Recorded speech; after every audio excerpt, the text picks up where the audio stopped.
I think the key point here is that anti-Zionism and anti-Semitism are not the same thing, but nor are they mutually exclusive.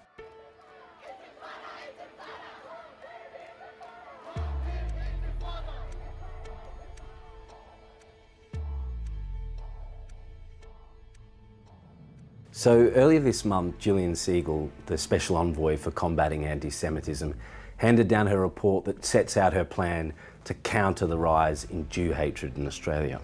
The strategy she's devised is really an attempt to hold institutions and their leaders to account and to make it clear that they are responsible for identifying and addressing anti-Semitism. Under the plan, universities, arts bodies and public broadcasters would be stripped of funding and grants if they allow or facilitate anti-Semitism. The real point of contention here relates to the International Holocaust Remembrance Alliance definition, which the Segal report recommends be adopted across all public institutions and all levels of government. We cannot hope to really abolish anti-Semitism, but we can push it to the margins of society. It must not be considered acceptable. It's not normal. The IHRA, which is essentially an intergovernmental body of about 34 member countries, including Australia, defines anti-Semitism as, quote, a certain perception of Jews which may be expressed as hatred towards Jews. So this includes hatred through words or physical actions. And the IHRA is quite prescriptive in detailing examples of what constitutes anti-Semitism. And it provides particular examples of cases where anti-Zionism and anti-Semitism might coalesce. This is something that government needs to work with civil society on at all levels. Now, critics of the definition, especially among some human rights organisations, claim that it conflates criticism of Israel with anti-Semitism.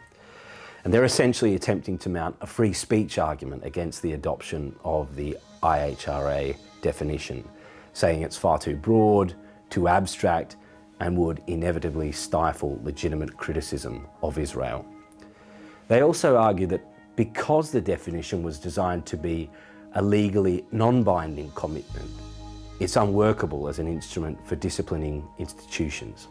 Now, supporters of the definition say it provides a very good working framework for combating anti-Semitism, particularly in the context of anti-Zionist rhetoric and actions, and that the IHRA definition makes it crystal clear that criticism of Israel is not in and of itself inherently anti-Semitic. I think the key point here is that anti-Zionism and anti-Semitism are not the same thing, but nor are they mutually exclusive. Anti-Semitism is something that's contingent on intention and context. The reason why supporters of the definition think it is important is because since October 7, many of our institutions have fundamentally failed to address or even grasp the rise in anti-Semitism. Its leaders have shied away, been cowed, or refused to abide by their own institution's code of ethics or standards, and that they've stood by and simply let anti-Semitism become, in the words of Segal, ingrained and normalised across parts of Australian society. So now it falls to the Prime Minister and Tony Burke. They've said the plan could take months to implement, and they're not indicating which of Segal's proposals could be enacted. And it looks likely that we'll have to wait towards the end of the year to get a strong idea of what's happening in that space.